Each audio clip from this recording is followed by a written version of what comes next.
back here inside our venue, the Philoil Flying V Center. After set number 1, it's a 25-19 win for Coach Erpada and the rest of the Adamson Soaring Lady Falcons. Nung una, Coach Ronnie, hindi kitan ang ating naging set. But Adamson is overpowering Perpetual towards the end, pulling away and taking set number 1. And the closest part was at 6-all. After that, when we went to the first technical timeout, doon na nag-pull away itong team ng Soaring Falcons. Yung offense nila talagang overpowering, very dominant, of course, aided by MJ Ligaw. Itong si Ellie Sort has been really the go-to player for Adamson pag kinakailangan ng puntos, kayang magbigay. But more than that, I feel yung blocking ng Adamson dito napakalaking bagay. And that was also key for them to be able to refrain itong team ng Lady Altas to stay close. Dahil ito namang Lady Altas, malaki ang kakayahan na makatapat, makasabay at makadikit.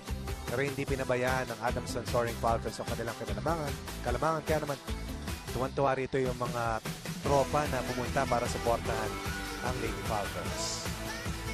25-19, Adamson taking a 1-set penalty. Napapasayaw na nga ang ating mga fans dito sa venue dahil syempre sa mga kantang ibinibigay sa atin ni DJ Jams. Pinapakitaan din tayo ng moves dito, Coach Ronnie. Oo. Kasi the last few weeks na nakita ko ay si Inday. Ngayon naman si Josie. Puro bagyo eh. 2 weeks na eh, di ba? Tuloy-tuloy ang ulan. Tuloy-tuloy. Nakapila nga, Coach Ronnie. Oo. Waiting their turn to go to the Philippines. Yan ang mga bagyo natin. Pero Ellie Soyud, that's a strong start to set number 2 here para sa Lady Falcons. A powerful attack mula sa gitna para kay Ellie Soyud. Kung saan mo pwedeng papaluin, walang problema para kay Ellie Soyud. Last collegiate conference niya, the total of 83 points in the elimination round. Eventually ended up as the first best in her position in a 4th place finish para sa Soaring Falcons. The best part of this match so far para sa Lady Altas is yung 1-point lead sa unang set. Pero matatawagan ng overreaching. Itong si Makaslang in that last instance. Error mula dito sa Lady Falcons. Tignan natin ulit yun. Ayan, no? Hindi pa natawid yung bola. Isa natatakam ka talaga pag ganyan kahaba. Oh, Tang Ponce with a nice save. Permentilia with a tip.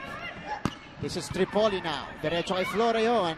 Igaw, pupuntahan si Soyud. Imbo. Tripoli ulit. Diretso ulit kay Flora. Long rally here. Permentilia pops it up. Free ball para sa Perpetual.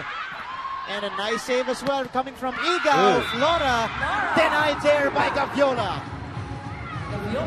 Perfect timing coming from Gaviola. Yung pasang niya na hindi galing kay Igaw dahil si Igaw yun nag-save doon sa depensa para sa Adamson. But Makaslang had the right idea. Pero nabasa itong si Gaviola yung huling atake. 2 apiece. Eto, lumamang na ang Lady Altas. That's a nice hit coming from Shaira Umandal. Service ace. Yes. Very rare service ace given up by the Soaring Falcons. Kung yung first line of offense ang gusto mong pagtibayan sa una para sirain yung depensa ng kalaban, yung first ball naman ang lagi mong pinagsasanayan. Dahil yan ang iyong talagang kailangang matibayin. 4 straight points kinuha ng Lady Altas and a good rebound after dropping that first set 25-19. Doon nakaset-up yung Adamson, Coach Ronnie, pero na-deny naman sila. We are seeing a much more polished blocking here coming from Perpetual to begin set number 2. Gual. Pupuntahan si Rosal. Denied by the blockers. And Adamson with a point. But make no mistake about it, Rosal is a very powerful hitter. Hindi ba pumalo? She was denied there by the wall of Adamson. Asak lang. Tripoli seeing the open spot dyan sa ating left corner pocket. Samantala, puntahan ulit natin si Trina Magsano. Go ahead, Trina. And Coach Ronnie, the only coach to bring home a title for the CSB Lady Blazers is going back to his roots. He He's going back to his roots because he used to coach for this team actually. And ang coach ng Lady Blazers, former coach ng Lady Blazers, hopes that his championship experience sa team na yun will help him in his old but new venture. Ang mission ngayon ni Coach Maki is maibalik ang glory years ng Perpetual na nagkaroon ng outstanding three-peat, winning championships mula season 87 hanggang season 90 ng NCAA. Balik sa inyo, Coach Ronnie at Martin. Maraming salamat, Trina. And Coach Maki actually likes the pressure because I was able to mention earlier to him na may pressure ba na kayo yung host this year, so you are expected to really come up big syempre sa lahat ng programa ng sports nila. Sabi niya, there's pressure, pero siya naman sa sarili niya, gusto niya yung pressure niya yun and he is expecting that para meron din siyang standard na talagang kailangan i-live up to going into this year. Well, I believe that in coaching, pressure comes with the territory, within the territory. No? Kung hindi mo kaya yung extreme stress, yes, that is not the position for you. At tandaan natin, hindi lang head coach yung kanyang position. Lahat ng campuses, yes, 3 yun. Molino, Calamban, Las Piñas, hawak niya yung programang yun. Yun ang binigay na umbrella sa kanya ni Coach Sammy Kailar bilang athletic director ng Perpetual Lady Altas. Double role nga itong si Coach Maki Carino. At gusto rin niya yung pressure na yan dahil at least yung sense of urgency nandun sa kanyang pupunan ng buong taon. Chiara Permentilla stops the Perpetual run. Yes, they needed that dahil lamang sila kanina, 2-0. From 2-0, dinire-diretso sila at 7-3.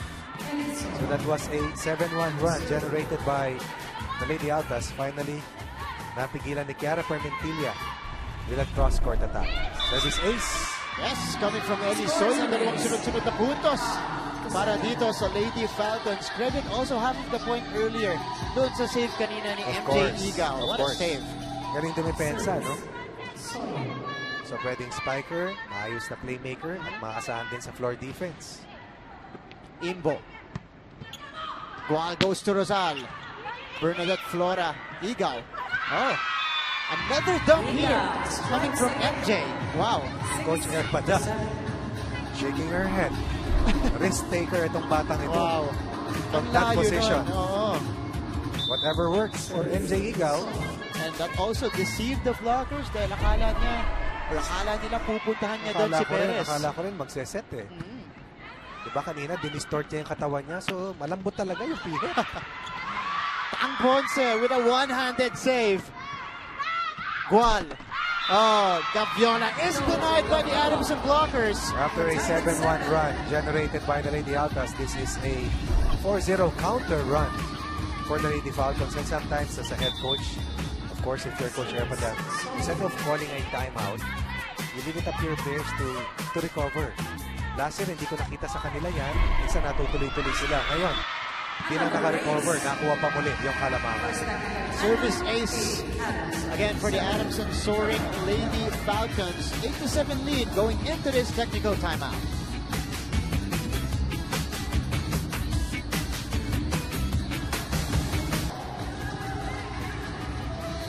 And back to our venue here again, providing us the jams na nagpapasayaw po sa ating audience. Sa ating venue, syempre, si DJ Jams. Ayan po ang ating fans supporting their respective teams dito sa ating opening day of the Premier Volleyball League Collegiate Conference. Volleyball is back here inside of Phil Oil Flying V Center. And we are seeing an excellent match. As expected from both teams, the Adamson Lady Falcons and the Perpetual help Lady Altas. Dikitan tayo sa set number 2. But Adamson making a run here to overtake the Altas. 8-7 lead for them as Eli Soyud, she scored the services earlier, scores another one here. Eli Soyud, 3 service aces here in set number 2 para sa leader ng Adamson. Let's take a look at that again. A good hard serve. Perpetual unable to recover. 9-7 now. Better first ball for Perpetual. Rosal, diretso sa blockers, and Rosal converts. Jonah Rosal converting off that great setup galing kay Sel Gual. And Perpetual will have a chance to serve here.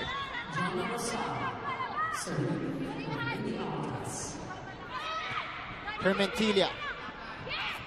Igaw. Oh, miscommunication para sa Lady Falcons. A chance to set up here for Perpetual. Imbo cannot connect. This is Soyud. Tripoli right there with a save. Rosal. Off the block. That's a check ball. Puntos para kay Jonah Rosal. At siyang nagbibigay buhay para dito sa Perpetual help Lady Altas, Jonah Rosal. Able to send it through the blockers of Adamson. Mahusay talaga mula nang pumasok. Yes, in a big thorn on the defensive side para dito sa team ng Adamson. Permentilla on the second try. And Kiara Permentilla playing the starting role dito sa ating second set. She broke the scoring drought earlier para sa Falcons. But more than that, she is another point of attack para dito kay MJ Igaw. Meron sa kaliwa, meron sa kanan, merong isang punta sa kalamangan para sa Lady Falcons. Lady Falcons looking good. Ito sa ating set number 2, Rosal. Imbo. Oh! Pinadaan pa sa net doon ni Cindy Imbo. That's a point for the Lady Altas. And that's the veteran finding a way to score. Off speed. Oh, yes. off speed. Yung spin ang nag-allow dun sa bola to drop sa side ng Adamson. Incidentally, Jonah Rosal is from Bicol. Taga Bicol pala. Marhay na hapon sa inyong lahat dyan. Diyos mabalos, mga taga Bicol. Galing Iriga City. Ito si Iriga City. Ano rin natin? Kapamilya rin natin sa PVL yan. Ayan, ang Lady Oragons. Oo. Lady Oragons. What a point coming from Perez. Iba na yung demeanor ni Perez eh. Veterano na gumalaw. Scoring against the double block. And you see the confidence from her here. Oh! Nice hit on that slide play coming from Umandal. Nakaabang doon si Masaklan at saka si Flora. Yun ang kaibahan, ano? Nabasa yung set. Flora was on top of her. Shaira Umandal, Patanggenya, 20 years old. Galing sa NU, ng high school. From Nazareth School of National University, NU, ha? That's a very good program. Oo naman. Oh, a winning program as well. Cindy Ibo, the scoring machine. Scores here for the Perpetual help Lady Altas. Cindy Imbo in the last NCAA season. Itong si Cindy Imbo ay number 7 sa top 10 scorers. Number 3 in aces likewise. Wow. For the Lady Altas. Ang tahimik si Joey Versosa. Siya yung third leading scorer nila eh. Sabi ni Pink.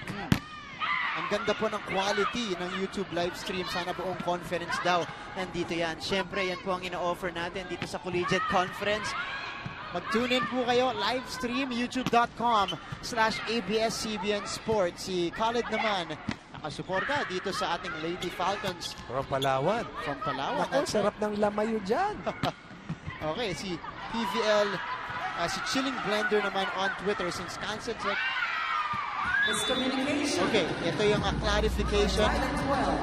Ang kasagutan sa tanong na ito ni Chilling Blender, yes, we will air the men's game later. The 6 p.m. game of UST versus FEU will air 4 p.m. Dito po. Right after this game of Adamson Perpetual to answer that query. That is an answered wish. Yes. Insta answer nga. Pwede. Mula sa atin dito sa SNA. So again, second game natin, FEU UST from the men's division. Another point for the Lady Altas. They've taken the lead here, Gual, with a service ace. Gual has always been very steady from the service line. At maski sa pressure-packed situations, she can deliver. I've seen her play in the postseason, in the playoffs. Sumabit nga lang. Ayun. Nabate. Lagot. Score tied at 13. Gual. This is a totally different storyline that we're seeing here in the second set after a breakaway by Adamson in the midpoint, or rather after the first technical timeout ng ating unang set. Igaw with a nice serve. Sanggalang was there. They go to Imbo from the middle. But that goes out. Net defense once again. Supplied by the Lady Falcons. Saka consistent itong si Coach Erpadat ang kanyang mga players in terms of giving the efforts. to contain the offense ng Lady Altas. Here's Tripoli. Permentilla with a nice save, but the soaring Falcons cannot recover. Hindi nila na-over yung bola. So Lady Altas tatabla ulit dito. 14 puntos para sa parehong kupunan dito sa set number 2. Underhand set para kay Gual, no problem. I think that one in the sweet spot ng kanyang spiker. Ang Ponce. Ooh. Miscommunication. Gual. They go to the middle. Isa pa. Adamson was there for the save. Eli Soyu, Tripoli. Rosal. Oh! At nasave na naman niya ng Adamson. Back to the middle they go. Gual. Pupuntahan naman si Tripoli. Excellent effort. Coming from Flora, Makaslang, and Eli Soyu. Counterplay after counterplay. It ended up eventually with this nice block point coming from Burn Flora. Sipag. Yan ang puhunan ni Burn Flora. Sipag at tapang. Sipag at tapang. 15-14 now. Can't go wrong when you have those characteristics. That's right. Tang Ponce, MJ Igaw. They go to Permentilla. Rosal. Sanggalang. Oh, this is a free Parang ball. natapilok si Yanka Tripoli. Permentilla. Not over. That's too low for Chiara. Kaya kasi Yanka Tripoli pero sinusubukan niyang ipagpag. Oh. Kita ko rito sa harap natin eh. Pag-landing niya. And hinihigpitan niya. Kanyang shoelaces dito. 15 all. Coach, we are seeing obviously marami pang room for improvement in terms of the setups here. Pero iwan natin dyan yung discussion natin. Punta muna tayo sa ating second technical timeout here in set number 2. The Lady Falcons are up by a point. Backdoor coverage here. And the fans are getting ready to support their team. Ito po ang Tarang Game PVL highlights gabi-gabi. Anong oras? On SNA 11 PM, Coach Ronnie. Sakto lang. So, abangan nyo po yan, mga highlights, syempre, ng mga paborito nyong laro. And if you guys are planning to watch online, nandyan po ang ating YouTube channel. Pinakabagong offering natin, youtube.com/ABS-CBN Sports. Si Chilling Blender kanina. Maraming salamat sa compliment. Napakalinaw daw nung kanyang viewing dyan sa youtube.com/ABS-CBN Sports. But before we headed to our second technical timeout, Adamson soaring Falcons with a run here. They're leading by a point. Soyud. Perpetual on the attack. Rosal with the off-speed hit. Doesn't work. Soyud gives up the free ball. Here comes Perpetual. Tripoli with a running hit. Wala ulit yan. Soyud naman ang susubok. And Eli Soyud scores. Eli Soyud may have gotten the point, but MJ Iga once again, her floor defense, her ability to get that ball, to get to that ball and keep it in play.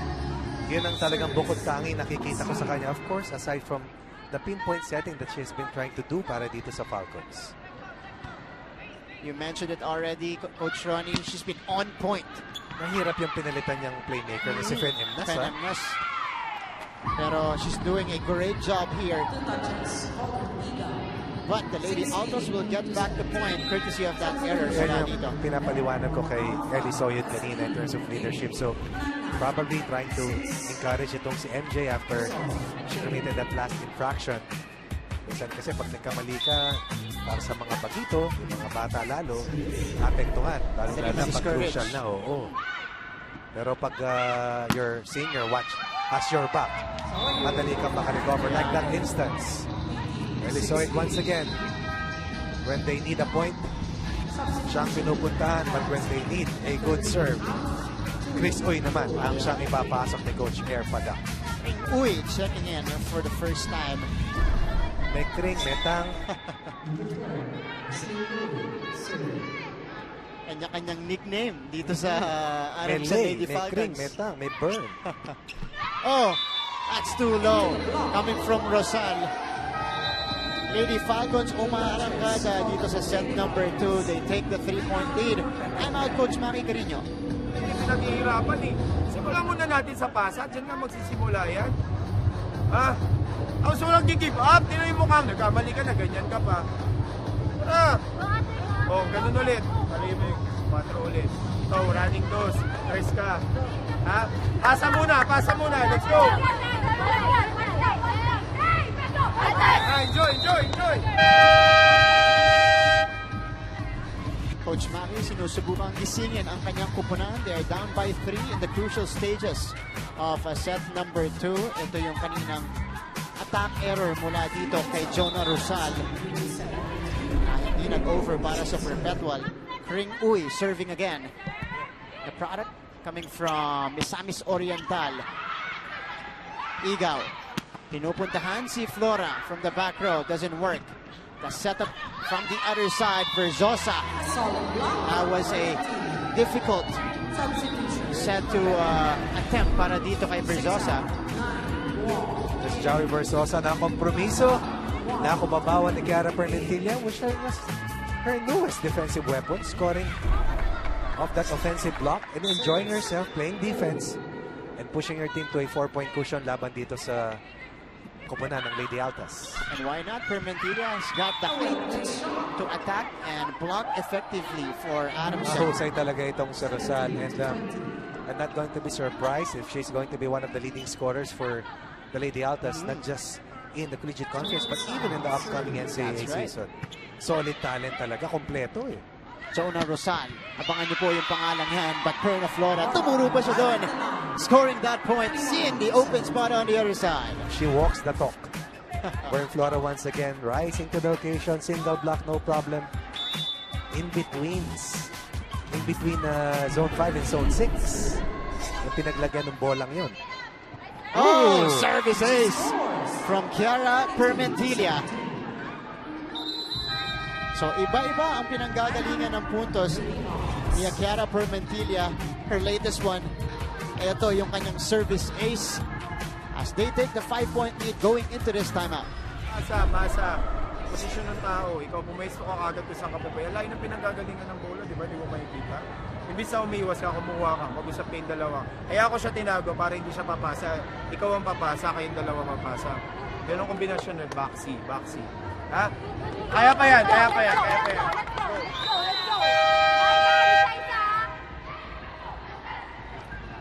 Lumobo na sa 5 ang lamang ng Lady Falcons, 22-17.